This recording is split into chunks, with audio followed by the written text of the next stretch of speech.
কিন্তু আপনি যদি শান্ত ভাই এখন বর্তমানে বাংলাদেশের পিপিএসএফ কিন্তু অনেক ভালো কাজ করছে, বা ওনার যে ইভেন্ট আছে, ইভেন্ট নিয়ে আপনি তাকে প্রশ্নটা করলেন, তখন সে খুশি হবে না, সে আমার বিষয়ে জানে, আপনি তার সম্বন্ধে জানবেন। পঞ্চমত যেটি করবেন, ফিজিটিং করা যাবে না কথা বলার সময়। ফিজিটিং কেমন?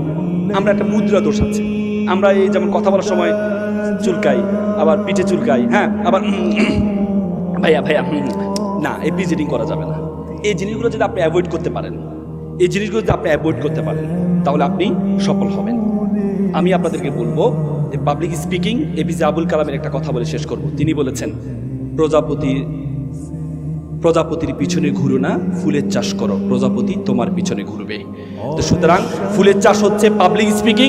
এটি যদি আপনি করতে পারবেন, মনে রাখবেন সকল কিছু আপনার পিছনে ঘুরবে। সকলে ভালো থাকবেন, সুস্থ থাকবেন। আসসালামু আলাইকুম।